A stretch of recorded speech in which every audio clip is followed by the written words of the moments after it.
Hello, everyone. In case you don't know who we are, hi, I'm Tony. This is Angela, and here's Daz. And we're the admins of the Back to the Future the Musical fans Facebook group, which I created after watching the world premiere at the Manchester Opera House in February 2020. And as you may have noticed, we're also joined by a very special guest today. That's right, it's writer and producer of Back to the Future and the guardian of the entire Back to the Future franchise, the one and only Bob Gale. Woo. Thank you. Thank you. Thanks for having me here. Happy to be here. Thank you, Bob. Thanks for always so generously giving up your time to chat with the fans and answer all the burning questions that we have about Back to the Future, the musical. It's absolutely great to have you. And so, Angela, over to you. Before we get started, Bob, we wanted to ask, we know you had a birthday recently. I believe it was a big birthday. So we wanted to see what were restrictions like where you are? Were you able to celebrate? Were you able to see family and friends? I know you received the card and the photo collage from the group. Oh, yeah. In fact, it's right here. Oh, wow. That's amazing. Absolutely amazing. Thank you for this. It was great. It was a wonderful treat to open that and see all of that. And I said, oh my God, I really did meet an awful lot. I met an awful lot of fans over there in the UK. You did. So were you able to celebrate your birthday or not so much with Well, yeah, actually, the weekend after, we also have a place up in Santa Barbara, and the restrictions up there are a lot looser than they were in LA. Right now, California is pretty opened up, but I have a friend who shares my birthday, so we went out to dinner with him and his wife, and which is what we always do, whether it's a big birthday or a little one, and we pigged out, and that's a good way to had too much wine and too much food. And that's the way to celebrate, right? Oh yes. Ramadan. And how's the start of 2021 been for you? Obviously 2020 was a big year with the musical and the 35th anniversary of the trilogy.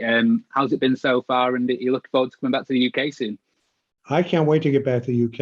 And how has it been so far? It's kind of like we feel like we've been in prison, actually, which is probably the way everybody over there feels too. So many people in the world feel that way, and but tempted by, okay, we're going to open up on this date. Well, no, actually, we're going to push that back. Well, no, we're going to push that back. So, we're here with our fingers crossed, hoping that that July 19th is for real, and that I'm coming over there a couple days ahead of that, and I hope I don't have to quarantine for a whole week, but if I do, I do, right? So, well, before we get into our questions about the musical, sorry, Angela, you're going to cringe at this one. Time circuit's on, flux capacitor flux in. Let's take you back to Manchester Opera House in February 2020 and the opening night of Back to the Future, the musical. Angela. Yeah, Bob, I thought it'd be really interesting if you could tell us what your day looked like, February 20th last year. Were there any last minute rehearsals? Were you quite chilled? And in your heart, were you thinking, was there any worry at all, like what if they hate it? Or knowing the fandom as well as you do, where you think, I cannot wait for them to see it, they're going to love it? Well, both of those at the same time. You're hoping that that. I mean, we were pretty sure that the fans were going to love it, because we actually, at a workshop in London, we invited about 10 or 20 fans to see the workshop, just to make sure that nobody had any, make sure that nobody hated it. And they didn't. I mean, it was one of the guys who was there came up to me and he said, thank you for inviting me, Mr. Gale. This has been the most wonderful day of my life. Oh my God, I just we had some people come over from America, in fact, and two women came up to me after an intermission, and they said, we started the Michael J. Fox fan club after the first movie came out, and we came here. We didn't think this could be any good because we couldn't imagine anybody else playing Marty McFly except Michael. But after about 6 or 7 minutes, we were totally with Ollie Dobson and the show, and we think it's fantastic. And we can't wait. We can't wait for Act Two. So we kind of felt like, okay, we got this right. And you have to understand that for a lot of us, we were seeing this sort of piecemeal because, yeah, we could see a workshop version of this, but it had only been 3 days prior where we saw the whole show from beginning to end with everybody in costume dress rehearsals with special effects. And we were, oh my God, this is really great. Then we had a really kind of weird experience where we put the show on and we had the staff of the Manchester Opera House come and see it. And I think they were sitting like in the first row of the mezzanine. And I was sitting off to the side and kind of watching them. And they weren't as animated as I wanted them to be. And I'm thinking, oh my God, are we going to lay an egg here? But when we saw everybody dressed up in orange down vests and lab coats and orange prom dresses and everything, we felt okay. And then just the overwhelming response, it was amazing. Yeah, I think we all shared that sentiment when we saw it. We're big fans of the whole trilogy, but this musical really blew us away. I think, Angela, how many times did you go and see it? 4. I saw it 4, and I had another 4 booked, which unfortunately I didn't get to see. But yeah, I became a bit obsessed. How many times did you go, Daz? I got to see it 3 times. Yeah, I went with my family on the first time on the opening weekend, and then on press night, we got some tickets and we joined all the press, and they were really keen to get fans to come along with the press so that we could really get into it in case the press were also a little bit stiff. But that was the first time that the 3 of us, Angela, Daz, and myself, met. We met you outside, at the Piccadilly Gardens with the Back to the Future car. Right. And then we had our photos. You were very graceful with your time again. You signed all our stuff for us. And we watched the show, and it was just amazing at that press night. And then unfortunately, as the story goes, 3 days later, the musical had to unexpectedly close due to the pandemic. And, the reviews were fantastic. Everyone who saw it, everyone said it was amazing. Loads of people had tickets booked. But was there ever a point where you thought like the pandemic would really throw a spanner in the works and maybe this musical would never make it to London and beyond? Well, yeah. I mean, at the beginning, there were a lot of people that were supposed to come over from the States, and they started canceling their trips. And at the time, the panic over the pandemic wasn't in the UK. It was nothing like what it was in the States. And people kept calling me and saying, or emailing me saying, gee, is it safe to come over? It's safe to come over. And I was like, sure, yeah, come on over. Don't worry about it. You're going to be fine. You're going to be fine. And people say, oh, I don't know. And, I'd be talking to my wife every night, and she'd say, she was saying, wow, boy, people are really panicking over here. And I couldn't imagine it because it was nothing like that in the UK. And I had no idea of the fear that people had of getting sick. So it wasn't until it was actually that night I was at the party, and one of my friends from the States said, "Oh my God, Trump is canceling all flights between Europe and the United States." And I said, "Oh my God, am I going to get stuck here? What am I going to do?" So I left the party early to get on the phone with the travel agent, see if we could get out earlier, because I was scheduled, my wife and I were scheduled to go back on the Sunday right after that. So that was 3 or 4 days later. It turned out we could have, that wouldn't have been a problem, but the panic was so extreme that we spent way too much money to get out earlier, just because we were scared that we wouldn't be able to.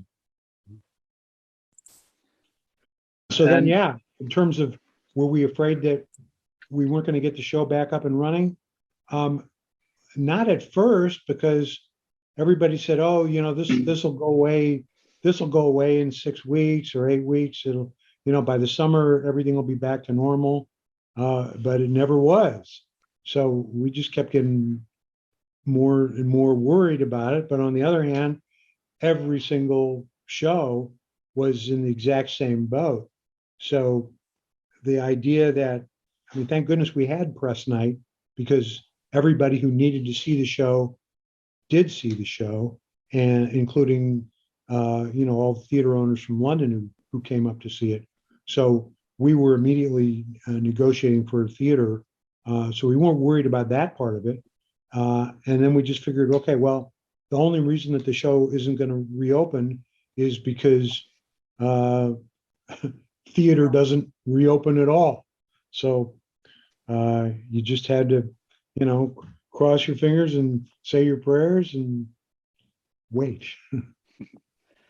So we saw 3 weeks of previews in Manchester, and then obviously we saw the finished product on press night ourselves. With there being such a delay in the London opening, is there things that you think that you're going to tweak, or you've had time to think about, that you can change for the London run at all? We are tweaking a few things, and tweaking is the right word. We're not doing any significant changes at all. The changes that you saw from the opening preview night to press night, the press night version, I think, was about 15 or 18 minutes shorter than the February 20th version. So nothing as significant as that. The size of the stage of the Adelphi Theater is about 20% smaller than the Manchester Opera House. So Tim Hatley, our brilliant production designer, has had to scale down some of the sets to fit on the stage properly. And of course, once we get in there to start rehearsing, it'll all just be tighter. So everybody will just have to, kind of rework out how much room they have to do their numbers and move around and so forth.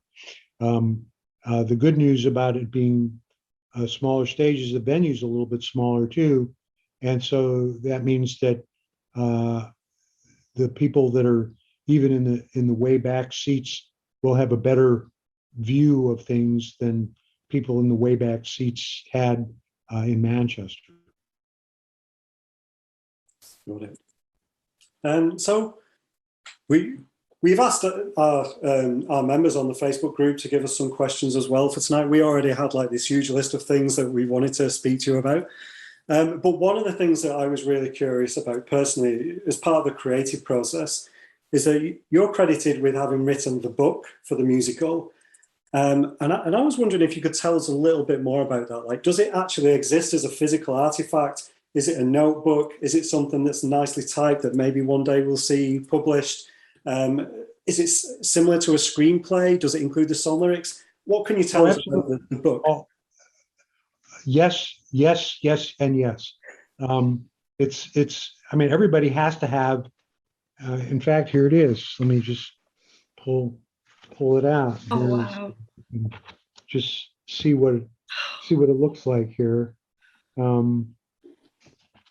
This is the version that I did after the Manchester, after the March 10th one, to just say, okay, this is the version that we did in Manchester, so that it's both a reference and so when I'm making changes in it, this is the document I'm starting with to make changes to, and everybody has to have it on paper, because everybody, whatever their job is, they have to annotate it. The lighting guys have to say, okay, this is where we do this lighting effect, and the property master has to say, okay, for this scene we need these props, and Wendy, the wardrobe person, she has to be able to look at it and say, okay, this is where the actors are wearing, change number 1 or change number 2, whatever, however she has her wardrobe assigned, and the wig guys, all these people have to have, and of course the performers. So all the lyrics are in there, and it's this version of it is more detailed than some of the versions that we had, because the most important thing for everybody to have was to know what the lines were. The sound guy has to know what all the lines are so that he can be ready to adjust where whose microphone needs to be turned on and whose has to be turned off. So there's an awful lot of moving parts here, and yes, everybody needs it on paper. Amazing. So as you were evolving that show, did you allow any of the actors to like ad lib? Like could Roger throw it online, or and then what would happen? Yeah, I mean Roger Bart, of course, he's so brilliant. He's such a funny guy, and he's such a veteran stage actor that he would just riff on stuff. Even in the workshops, he would say something, and I'd say, "Oh, that's good. Let's make that officially part of the book." Or that gives me an idea. He'd say something funny, and we encouraged that to a certain extent. And sometimes an actor would come up to me and say, "Hey, I've got an idea here. Would it be okay if I said this instead of that, or if I added this?" So sure. I mean, it was, we'd be stupid to not listen to the cast when they say, "Well, this isn't working for me," or "Could you give me something better here?" Or I know Cedric, who plays Goldie Wilson and Marvin Berry. He came up with the white trash line. He asked me, what do you think if I said this? I said, "Oh yeah, we got to try that.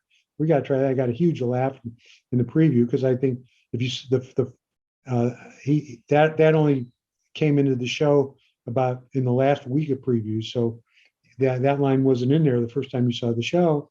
And he came up with that and said, "Okay, that's funny. Audience likes it." And then we'd watch it and think, "Okay, well, that line didn't get as good a laugh as we'd like. I'll come up with something else and see if that works better." Brilliant. I love that you just keep iterating on it. So, we obviously had a lot of discussions about the musical in the fans group. And one of the things we did was go through like all the differences between the movie and the musical. And there's obviously lots of quite major differences to the storyline, and some minor ones as well. And there's one that we just couldn't quite figure out why it was different. And I think many people don't realize this, but in the movie, the Hill Valley Preservation Society is trying to preserve the clock tower in the state that it's in its broken state, right, exactly the way it is. But in the musical, we couldn't help but notice the lady, the Hill Valley Preservation Society lady, is campaigning to save and restore the clock tower. Is there a reason behind this change? How did that come about? We just thought, I mean, for one thing,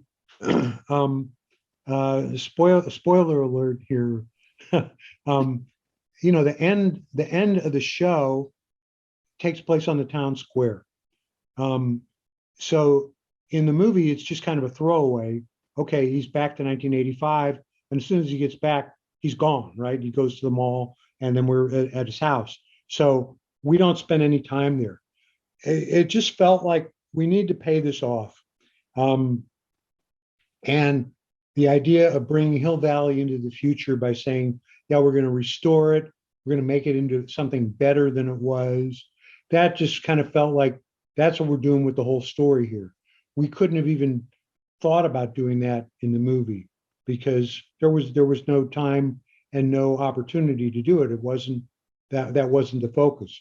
But since we were there, I thought to myself, you know what, this would be a better way to pay this off, and we're going to have the clock tower lady there at the end, and wouldn't it be great? I mean, John Rando came up with the idea, let's have her just grab that check and run off with it. It just seemed like the right thing to do. It was. So I also really like that you borrow some details from elsewhere in the franchise. And so like the animated series has voice activated time circuits, DeLorean. We see the same thing in the musical. Was like looking back over materials from like the cartoon, the game, the comic books, like part of your creative process, or did that one just seem like a really good fit for the stage? Well, that one was kind of a no-brainer because we can't do a close-up on stage. And the last thing we wanted to do was depend on video, use video as a crutch. It just, the idea that it was voice activated, it was just a perfect solution to everything. And it gave us more opportunity for humor as well, to have the car, how voice activated is this? How does the car really have a brain of its own, or what's going on here? But it gave us opportunity for humor, and it's a different kind of humor that you can do on stage than you can do in the movie, because when you're doing a show in the theater, the audience is, of course, extremely aware that they're in a theater watching live actors do this. So there's sort of an unwritten contract that the audience has with the performers to say, yeah, okay, we know you're on stage. We get that. We understand that the stage has limitations. And I mean, look, this goes all the way back to Shakespeare. Henry V, the chorus comes out at the beginning and he says, when we speak of battlefields, make believe that you see them. It's tried and true part of the theater experience. So because of that, it gives you a little latitude to do some jokes and to do some things that wouldn't feel right in a movie. In a movie, you have a certain suspension of disbelief that's different than the suspension of disbelief that you have in the theater. And I think that the hard part today of doing a musical on film is showing a real looking set, a real looking, or shooting on location. If you see In the Heights, it's kind of, to me at least, here they are, they're shooting on these real locations, and then suddenly people start singing, and it's different than when you watch, The Wizard of Oz or Singing in the Rain, or even the old version of West Side Story, where even in the movie you're aware that you're watching something very stylized, and now you don't see that. So instead, when you have a movie like Cabaret, where the numbers are actually integrated into the show because they're actually being performed in the cabaret, that works so well in the movie. But when you see it differently, when it's a more stylized thing, I don't know. I'll be really interested to see how Dear Evan Hansen works, because when I saw the trailer for it, I kind of thought, well, I don't know. These people are suddenly breaking out in song, and it doesn't even feel like they should be singing here. So we'll see. But say on stage, you don't have to worry about that. Bob, one of our members who is a huge fan, has been one of our members from the very early onset, wanted to know that in the early stages, did you and your production team take any inspiration from any other musical or theatre shows? Just in terms of, although the show is very original, just in terms of special effects, like maybe, that might work in our show, anything like that? Well, sure. We saw, for years, Bob Zemeckis and I were going to New York regularly and seeing as many shows as we could, especially shows that were based on movies. And one of the things that kept improving on a technical level is the use of video screens. in Spider-Man, the musical, which is not a particularly good musical, but it was actually surprisingly pretty good entertainment. They did some pretty interesting stuff with production design, and you just kind of we're aware of that. Say, okay, wait, we could do something with an interesting angle here, or a turntable effect, um, uh, and it just helped us think about. There wasn't anything that I can think off the top of my head where I'd say, yeah, this is a direct result of this, but it also helped to see what was working and what wasn't. I remember seeing the Book of Mormon. It was actually the last night of previews, and just laughing my head off, and just feeling, yeah, okay, this shows you how a musical with some inspired ideas can really can really make people laugh and have a great time. And that was kind of reassuring, because we saw a lot of musicals that didn't do that. Well, luckily it works in this case. Following on from that, again at concept stage, we know that there's some changes from the movie to the musical, but was there anything that you thought, I just can't comprehend how this aspect is going to work? How on earth is that going to translate onto the stage? Well, we always knew that we had to do a version of the clock tower sequence, and we had a version of it in the first early versions of the book, where we had the clock pediment on one side of the stage and Marty and the DeLorean on the other side of the stage, and we weren't sure how this was all going to work. And at a certain point, you just kind of say, it's sort of school of management that says you hire the best people that you can find to do the job, and then you step back and let them do the job and give them the problem and see what they come up with. Because I certainly wasn't smart enough to be aware of everything that you could do on a stage, but Tim Hatley and Finn Ross, our video guy, and Chris Fisher, our special effects guy. This is what these guys do for a living, to put all this kind of stuff together. And of course, John Rando, who also had this attitude to say, let's see what they come up with. And for me, one of the most gratifying parts of this whole experience creatively was seeing how much the movie meant to everybody who was working on the show. And they all kind of had the attitude, well, this is Back to the Future. We can't afford to mess this up. We really have to be on our toes and raise the bar here, because everybody's depending on us to create these illusions that are going to really work.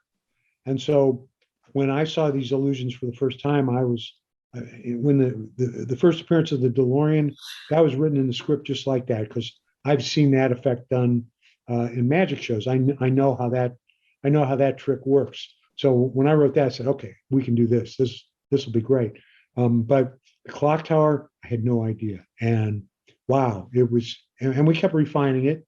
And as you know, seeing it on February 20th and then seeing it on March 10th, it got way better over those 3 weeks, based on what we learned. Say, okay, we're spending too much time having him in the car.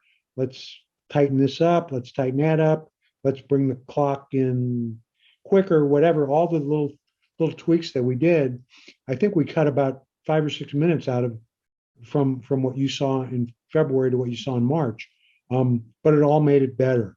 And again, it's part of the process, part of the creative process. I mean, there are things, when we started, I said to myself, okay, we're not going to be able to do the skateboard chase on stage, because for a couple of reasons, not the least of which was we can't risk having an actor fall down and twist his ankle. That's just too dangerous.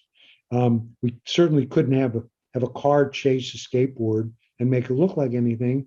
So the kind of the marching orders that we came up with for ourselves look, we don't want to do a mediocre version of something that was in the movie and have everybody say, oh, yeah, they tried to do that, but it didn't look very good. Instead, don't do that. Come up with a viable substitute that works dramatically for what we're doing. Any kind of an allusion to what we did in the movie is fine. We didn't do the Darth Vader scene because, you don't want to have an actor on stage, with his face all covered up and sing. It's not a good idea. So we have an allusion to that in the lunchroom chase, but we don't do it, and everybody's fine with that because, okay, again, you're aware that you're in a theater and the limitations of the stage, and you don't expect to see, the terrorist van chasing the DeLorean across the mall. It was just something that wasn't going to work. So came up with something different, and it works great. It certainly does. It really does. So at the start of Act 2, we see an Easter egg with a hoverboard involved. We ever tempted to maybe put some other Easter eggs in, like in the Enchantment Under the Sea dance, like a sandbag in the corner or something like that? Well, there's a bunch of little Easter eggs in the video that is playing through that sequence. You'll see Doctor Who's TARDIS is in there. Hoverboard actually does fly by, but there's so much going on that a lot of people aren't going to even see some of that stuff, which is okay. I mean, it's very Back to the Future. The disappearing photograph, the version that you saw in February and the version you saw in March. I said, hey, let's change the background of this and make it Monument Valley, and it's in little Easter egg tribute to Back to the Future Part 3. And again, one of the watchwords of doing the show was the realization, hey, there's going to be some people, believe it or not, and there were, who come to the musical with not ever having seen the movie. Hard to believe, yes, but true. Or more usually, there were people there who had seen the movie, 20 years ago, 25 years ago, 30 years ago, and they didn't remember. They remembered some of it, but not everything. But we had to make sure that even if you had never seen Back to the Future at all, that the show would entertain you, that you would get everything that you needed to understand it. Now, if you're familiar with the movies, you get even more out of it. We do little riffs on dialogue from the movie, and we change it or we make a joke about it. And if you've seen the movie a few times, you'll get that. And if you haven't, it doesn't matter. It's fine. So yeah, I mean the more you watch the movies, the more little details you see. So we want to do the same thing with the show. Bob, can you tell us about the difference between working on a stage production as opposed to a film set? Do you prefer one over the other? Are they both very different? I presume they are. Yeah, very different. I mean, there's a lot of things that are the same, but the fact that all these things have to work, in 2.5 hours, we hope flawlessly. As you know, you saw where something didn't work flawlessly, and we had to stop the show to get stuff fixed. Which your heart just stops when you're me or somebody says with the show. Oh my God! Are people going to throw things at the screen at the stage? So you don't get the kind of do-overs that you get to do in a movie. And in a movie, if something you test movie and it doesn't work, you go back and you reshoot it a little bit differently, or you fix something that didn't turn out right.